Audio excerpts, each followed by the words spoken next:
ದಿನಕ್ಕೊಂದು ಕಥೆ ಶ್ರಾವಣ ಸಂಪುಟ ಲೇಖಕರು ಡಾ ಅನುಪಮಾ ನಿರಂಜನ. ಮೂರ್ಖ ದನ. ಪುರಾತನ ಕಾಲದಲ್ಲಿ ದನಗಳು ನೆಲವನ್ನ ಉಳುತ್ತಿರಲಿಲ್ಲ. ಮನುಷ್ಯನೇ ಆ ಕೆಲಸವನ್ನ ಮಾಡಬೇಕಾಗಿತ್ತು. ಮನುಷ್ಯ ನೆಲವನ್ನು ಆಳವಾಗಿ ಉಳಲು ಸಾಧ್ಯವಾಗದ್ದರಿಂದ ಬೆಳೆಯೂ ಚೆನ್ನಾಗಿ ಬರುತ್ತಿರಲಿಲ್ಲ. ಇದರಿಂದಾಗಿ ಎಲ್ಲರಿಗೂ ಆಹಾರ ಸಾಲದೆ ಕ್ಷಾಮ ಪರಿಸ್ಥಿತಿ ಒದಗಿತ್ತು.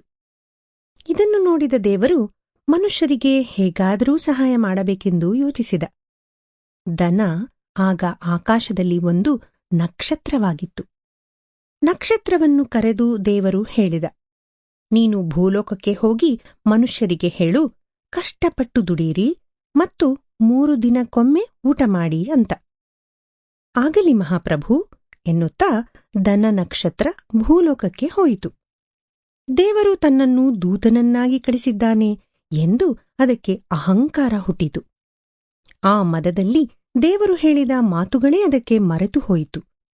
ದನ ನಕ್ಷತ್ರ ಭೂಮಿಗೆ ಬಂದು ಜನರನ್ನೆಲ್ಲ ತನ್ನ ಸುತ್ತಲೂ ಕೂಡಿಸಿಕೊಂಡು ಹೇಳಿತು, ದೇವರು ಆಜ್ಞೆ ಮಾಡಿದ್ದಾನೆ, ನೀವೆಲ್ಲ ಕಷ್ಟಪಟ್ಟು ದುಡಿಯಬೇಕು ಮತ್ತು ದಿನಕ್ಕೆ 3 ಬಾರಿ ಊಟ ಮಾಡಬೇಕು ಅಂತ.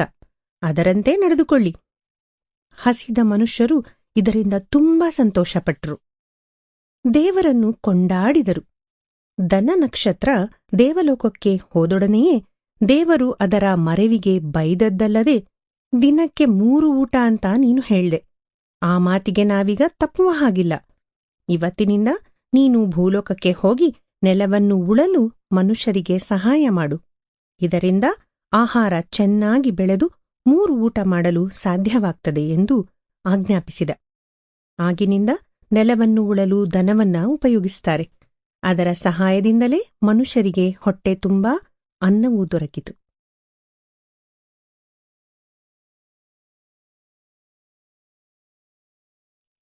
ನೀರಿನೊಳಗೆ ಒಂದು ರಾತ್ರಿ. ಒಂದ್ ಸಂಜೆ ಅಕ್ಬರನು ಅವನ ಮಂತ್ರಿಗಳು ಉದ್ಯಾನದಲ್ಲಿ ಅಡ್ಡಾಡುತ್ತಿದ್ರು. ಆಗ ಚಳಿಗಾಲವಾದ್ದರಿಂದ ಕೊರೆಯುವ ಚಳಿ ಗಾಳಿ ಸುತ್ತಲಿಂದ ಬೀಸುತ್ತಿತ್ತು. ಅಕ್ಬರ ಕೊಳದ ಬಳಿ ಬಾಗಿ ನೀರಿನಲ್ಲಿ ಕೈಯಿಟ್ಟವನು ಸರಕ್ಕನೆ ಹಿಂತೆಗೆದ. ಅಬ್ಬಾ, ನೀರು ಒಳ್ಳೆ ಹಿಮದ ಹಾಗೆ ಕೊರೆಯುತ್ತಲ್ಲ, ಇಂಥ ನೀರಿನಲ್ಲಿ ಯಾರಾದರೂ 1 ರಾತ್ರಿ ಇರಬಲ್ಲರೇ ಎಂದು ಪ್ರಶ್ನಿಸಿದ. ಯಾಕಿರಲಾರರು ಪ್ರಭು, ಹಣ ಕೊಟ್ಟರೆ ಮನುಷ್ಯ ಏನ್ ಬೇಕಾದರೂ ಮಾಡುತ್ತಾನೆ ಎಂದ ಬೀರಬಲ.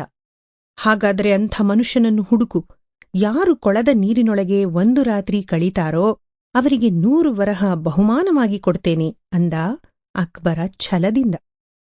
ಬೀರಬಲ ಅಂಥ ಮನುಷ್ಯನನ್ನು ಹುಡುಕುತ್ತಾ ಹೊರಟ. ಊರ ಹೊರಗೆ ಮೈಮೇಲೆ ಹೊದ್ದುಕೊಳ್ಳಲು ಬಟ್ಟೆಯಿಲ್ಲದೆ ಕುಳಿತಿದ್ದ ಭಿಕ್ಷುಕನನ್ನು ಅವನು ನೋಡಿದ. ರಾಜನ ಸಂದೇಶ ಕೇಳಿದ ಕೂಡಲೇ ಭಿಕ್ಷುಕ ಹಣದ ಆಸೆಗೆ ನೀರಿನಲ್ಲಿ 1 ರಾತ್ರಿ ಕಳೆಯುವುದಾಗಿ ಹೇಳಿದ. ಬೀರಬಲನೊಂದಿಗೆ ತನ್ನೆದುರಿಗೆ ನಿಂತ ಭಿಕ್ಷುಕನನ್ನ ನೋಡಿ ಚಕ್ರವರ್ತಿ ಹೇಳಿದ, ಒಪ್ಪಿಕೊಳ್ಳೋ ಮುಂಚೆ ಇನ್ನೊಂದು ಸಾರಿ ಯೋಚಿಸು. ನಾನು ಖಂಡಿತ ನೀರಿನಲ್ಲಿ 1 ರಾತ್ರಿ ಕಳಿತೇನೆ ಮಹಾಸ್ವಾಮಿ ಎಂದು ನುಡಿದ ಭಿಕ್ಷುಕ. ಅಕ್ಬರನ ಆಜ್ಞೆಯಂತೆ ಭಿಕ್ಷುಕ ನೀರಿಗಿಳಿದ. ಕೊಳದ ಸುತ್ತಲೂ 4 ಜನ ಕಾವಲುಗಾರರು ನಿಂತರು. ರಾತ್ರಿ ಕಳೆದು ಬೆಳಗಾಯಿತು. ಭಿಕ್ಷುಕ ನೀರಿನಿಂದ ಹೊರಬಂದು ಅಕ್ಬರನ ಮುಂದೆ ಹೋಗಿ ನಿಂತು ತಲೆಬಾಗಿ ವಂದಿಸಿದ. ಆ ಕೊರೆವ ನೀರಿನಲ್ಲಿ ರಾತ್ರಿಯೆಲ್ಲ ನಿಂತರೂ ಇನ್ನೂ ಆತ ಬದುಕಿರೋದು ಅಕ್ಬರನಿಗೆ ಸೋಜಿಗವಾಗಿ ಕಂಡಿತು. ನೀನು ರಾತ್ರಿನ ಹೇಗೆ ಕಳೆದೆ ಎಂದು ಭಿಕ್ಷುಕನನ್ನು ಅವನು ಪ್ರಶ್ನಿಸಿದ. ಮಹಾಸ್ವಾಮಿ, ಕೊಳದ ಹತ್ತಿರ ಇದ್ದ ಕಂಬದ ಮೇಲಿನ ದೀಪವನ್ನ ನೋಡ್ತಾ ನಾನು ಕಾಲ ಕಳೆದೆ ಎಂದ ಭಿಕ್ಷುಕ. ಹಾಗಾದರೆ ಕಂಬದ ದೀಪದಿಂದ ನಿನಗೆ ಶಾಖ ಬಂದಿರಬೇಕು. ಅದಕ್ಕೆ ಆ ನೀರಿನಲ್ಲಿ ನಿಂತರೂ ನಿನಗೆ ಚಳಿಯಾಗಿಲ್ಲ.